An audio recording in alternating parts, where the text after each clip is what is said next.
instead of importing everything from everywhere. There was a time we were importing toothpicks, imagine. Yeah? And there are people who want to tell us we must continue importing things and products.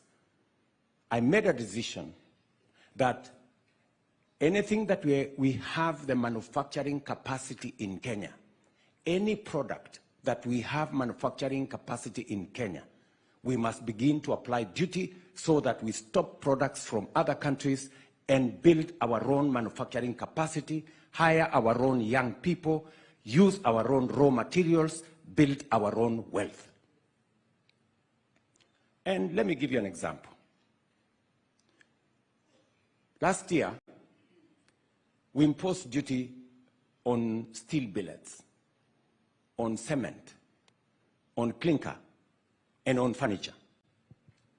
There was a bit of noise last year because I put down my foot and I said, look, if we have manufacturing capacity in Kenya, somebody explain to me why we continue to import these products. Do you know what happened? Because we put duty on those products, steel, for example, steel billets, 11 companies that had closed down because we had opened the door for importing of steel billets. 11 companies today, hiring 16,000 Kenyans, have opened. And they're now hiring Kenyans and producing steel billets locally in Kenya. You know what's interesting? The same people who were complaining last year, I met them this year. And they told me, Mr. President, you see, that duty you imposed on that product last year. I told them, why don't you reduce it from 17% to 10%? They told me, no, keep it at 17%. Why? Because they had now invested in Kenya. They were producing those products locally. And do you know what? We saved 100 billion shillings of foreign exchange because of stopping to import steel billets. These are statistics that are out there, right? So it is partly why our dollar situation is stabilizing, because we have stopped importing things, products that we can manufacture locally. 11 companies that had closed down, steel companies have opened. They are hiring Kenyans. They are using our local products. Do you know what? I was in Taita Taveta today. And one of the things I'm going to do next month is to go to Taita Taveta, where we have iron ore, which we have been exporting as a raw material. And many people were telling us stories. Now, the same companies who were complaining to me last year, they have said one of them is now going to invest in Taita Taveta iron ore, not to export, but to manufacture steel locally using raw materials from Taita Taveta County, including all the other counties where we have iron ore. That is the difference we make when we make the right decision. So we are building our own local manufacturing capacity. And what are we doing in that space additionally? We are making sure that we support local manufacture. It is the same reason why we said diapers, bumpers. We have 10 companies that are manufacturing these products in Kenya. Explain to me, somebody, why we should continue to import these products from other countries. Explain to me why we continue to export our jobs. We have cotton which we are growing in Kenya. We have nowhere to sell our cotton. We cannot use it to produce our own products because we are importing everything. And that's why I said this year, God willing, we want to make sure that we build our own local capacity. Industrialization, manufacturing, value addition is the way for us to go so that we can create more jobs, create more wealth, and grow our economy. So we are not only expanding our manufacturing capacity, we are stopping unnecessary imports of products that we can manufacture locally so that we can expand our products, our manufacturing. And thirdly, on that space of creating jobs, we now have 6 new special economic zones. In fact, export promotion zones in Kenya. So that product is, that space is going on.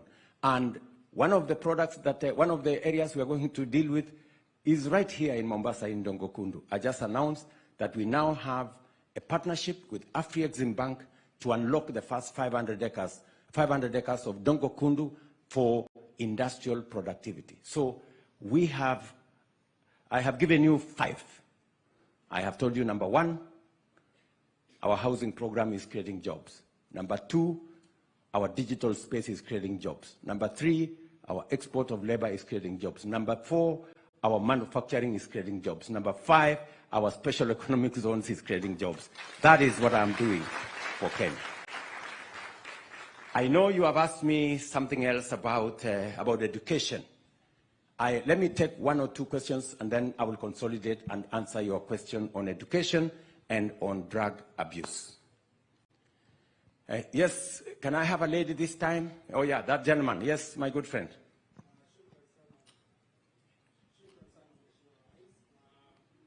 Mimi ni Joash Onsare, mwanahabari wa TV 47 na vile vile Radio 47.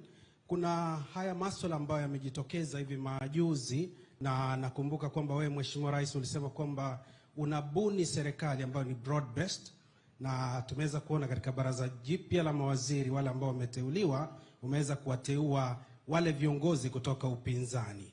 Labda swali ambalo ningependa kujua, je, hii ni mbinu ya kumaliza upinzani, na je, watatekeleza the plan ambayo wamekuwa wakipinga, ambayo ulikuwa unaizungumzia wakati wa kampeni kwenda mbele? Asante.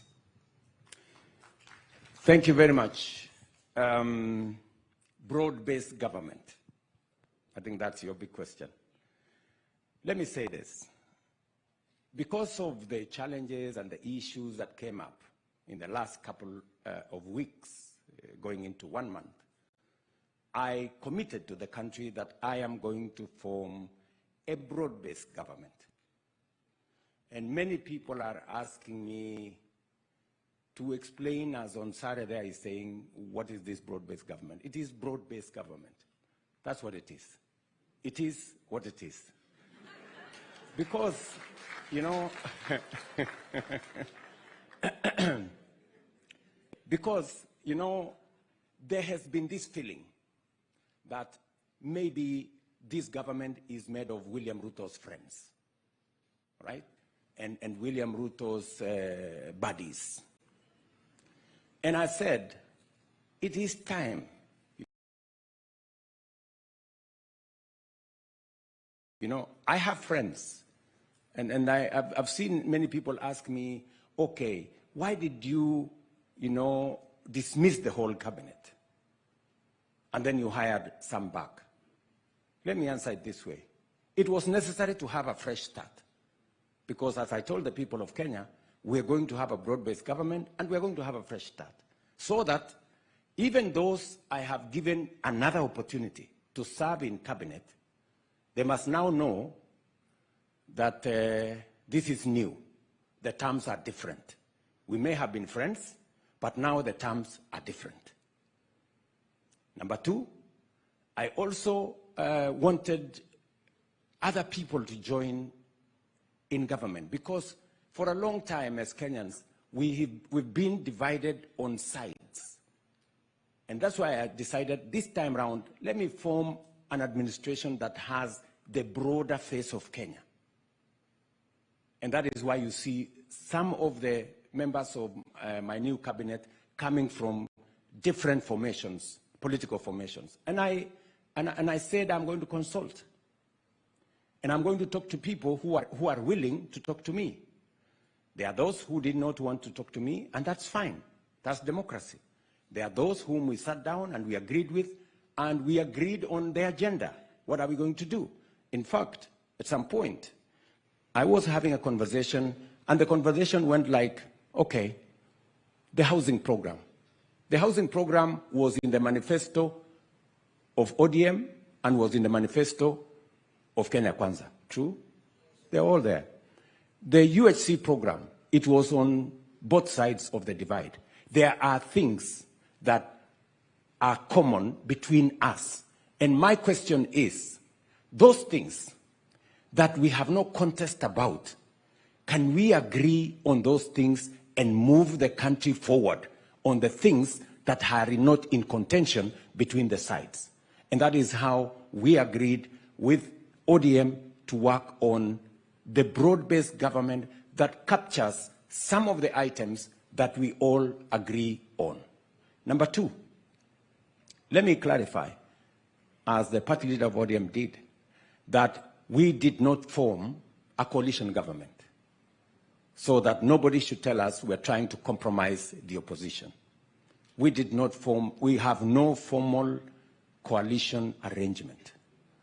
What we have is running an administration on matters that we have agreed, members of ODM who have agreed to come and work with us so that we can put the country first and be able to deal with the challenges that brings Kenya to where it is, whether it is our housing plan, whether it is matters to do with UHC, and all the other items that we agree on as a nation are important to the people of Kenya.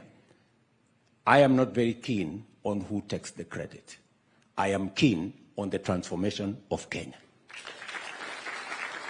So this is what I can tell you about that arrangement. Okay, we have yes, there is a lady there. Good evening, ladies and gentlemen. My name is Kadra Hussein from More Radio. Mr. President, allow me to just ask a follow-up question on what my colleague has asked. You say that you consulted from different political formation. From what we have as a people, the people who are on the streets did not have T-shirts printed with political parties, identification. Neither did they carry banners that had colors of representation of a political party. So in your broad-based government, as you have said, you've consulted and you've also had people from ODM working with you. Where is the interest of the people being featured in your broad-based government, as they are the ones who prompted us to have this change that we are having right now? Now, to my question, I want us to just take time back, from the inception of the Kenya Kwanza government. When you took the oath of office, you promised to protect the Constitution of Kenya and ensure that the justice system functions well. You protect the rule of law. When you were making your statement on Wednesday, if I'm not wrong, you told us about amendments of some few clauses of the Constitution, including Public Finance Management Act. You also talked about witness, something to do with that. That is an act of, in the Constitution of Kenya. But the populace has this question. Why would we talk about amendments? Why? Those very clauses that we have in the Constitution are not being respected. Like, I'll give you an example. Extrajudicial killings that we have seen, not unless, we can be given files of crime for the people who died. And then also, on that, we had arbitrary arrests. We also have forced disappearances, not unless also the government can explain to the people where these people are, or maybe if you have the information on that. Also, other things is that media rights and freedom from media censorship and also be given to the public. Also, another issue which I'll just say is on the commission and independent offices, like KNCHR, that is the Kenya National Commission for Human Rights, which you can held to account when you said about the numbers of people who died. And also we have IPOA, where they've been talking about frustrations in getting information that is necessary to prosecute some of the officers who had gone rogue during the protest. That is just an example I'm giving you about the Constitution. And also something else on leadership and integrity, whereby even one nominated person among those whom you've nominated in your cabinet is actually facing graft case in the EACC currently as we speak. And you talked about Singapore on development. Just a reminder, Mr. President, that in Singapore, they have extreme, serious penalties when it comes to matters corruption. Same as Indonesia, that just shows you how grave economic crimes are, especially matters corruption. So I want to ask you, Mr. President, you've told the Kenyans to give you time, actually to give you time to work on these issues, to set things right. If we are to hold you responsible today, Mr. President, what is the way forward from now on, seeing that there is the respect of the rule of law, the very constitution that you sought to protect, and also in the event that these timelines expire, the ones you've given us, 6 months, 9 months, 3 months, 30 days, if they expire and we see no change, would you wait for the youth to start pushing for you to, out of government? And also, would you heed to the pressure that right now we are actually seeing 14 Kenyans have moved to the courts actually asking for the ouster of you, Mr. President? What do you have to say about that? Thank you very much. The 14 Kenyans who have gone to court are exercising their democratic right. That is how free this country is. That you can actually go to any court and demand whatever you want in court. That is the taste of the freedom that I stand for in Kenya. And I want to promise you that those Kenyans who have gone to court for whatever reason, they are free to do it, and the courts are free to make whatever decision that is constitutional.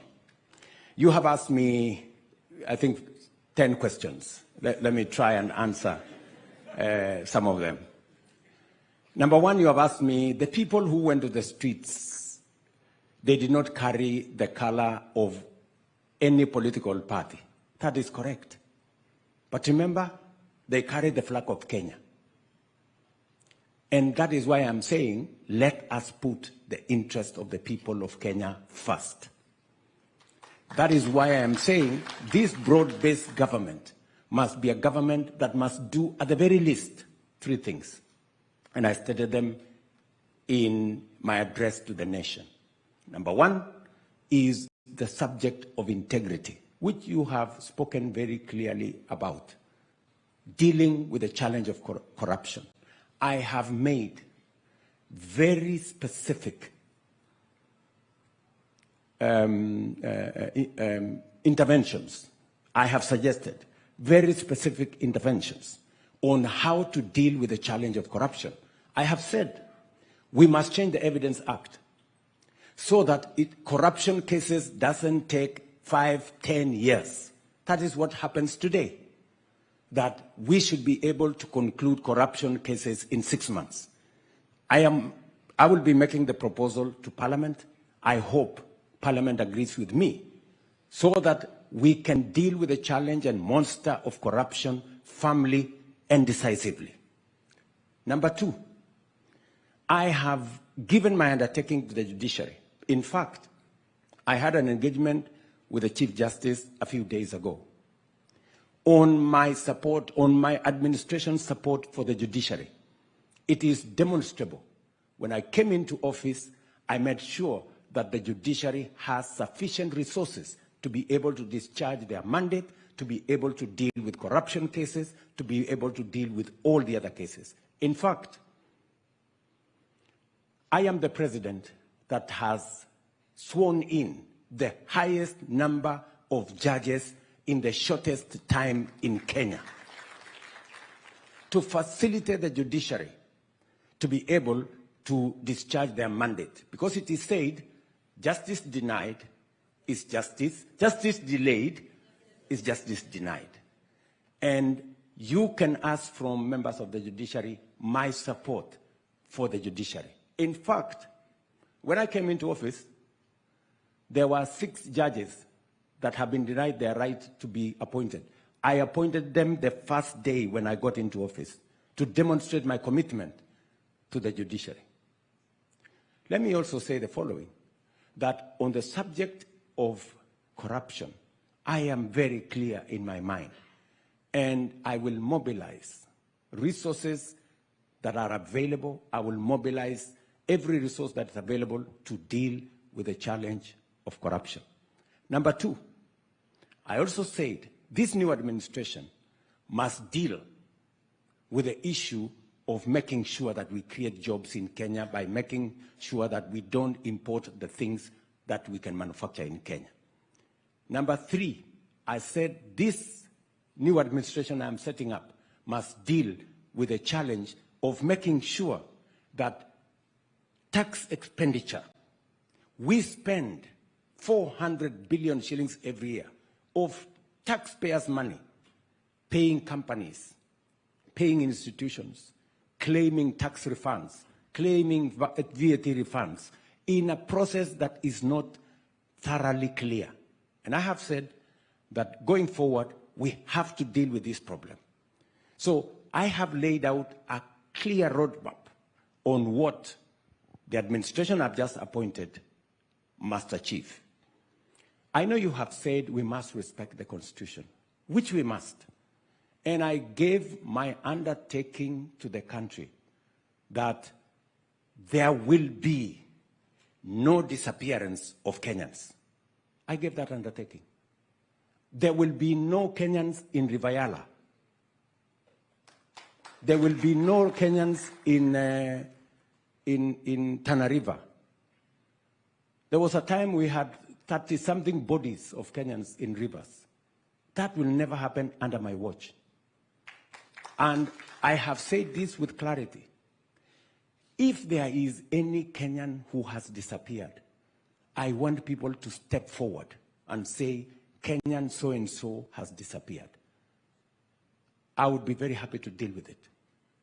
Because under my administration, I have said there will be no disappearance of Kenyans again. There will be no extrajudicial killing of Kenyans. I have said that with clarity. And let me also say the following, that as we go forward, we must be truthful. When the Kenya National Human Rights stepped forward with fake news and said 200 Kenyans had been massacred in Githurai, it was a flat lie. I mean, surely. I mean, a whole institution that is supposed to be self-respecting, paid for by the government of Kenya, how can they go and tell the country that 200 Kenyans had been killed, which was utter, falsehood, I hope that's not the organization you want to defend. You cannot defend an organization that runs on fake news. And I will call them out, as Kenyans should call them out. We must stick to what is true. 42 Kenyans died, very unfortunately, in the events of the last 1 month. They shouldn't have died. Some of them in situations where the police were involved. Some of them in situations where criminals were involved. Some of them in different situations. All those situations are under investigations. And I have given undertaking that the government of Kenya will support those families, even as we get to the bottom of what happened in those situations. I have also undertaken that there are Kenyans who unfortunately lost property. We are also going to support them because it was nothing of their doing that occasioned all that happened to happen. Let me also say the following, that I am a great believer in the Constitution, and I will protect. I mean, many countries that have gone through what Kenya have gone through, Bangladesh, for example, they switched off the internet, they switched off the TVs, they did whatever they did. Kenya is running full steam. Internet is available every day. People are talking from all over the place. I mean, newspapers are writing whatever they want. The TV has 4 screens. They are showing what's happening in Kondele, what's happening in where. I mean, what further freedom, surely, would you ask from me? I have the machinery to switch them off. I did not switch them off. Because I am a believer in the rule of law. And I am a believer in free media. That's why the media can go out and demonstrate and call me names and do whatever they want. Doesn't bother me. But That is what freedom is about. That's what democracy is about. So I am very clear about what Katra has said. All you have said that has really come to me is the young people.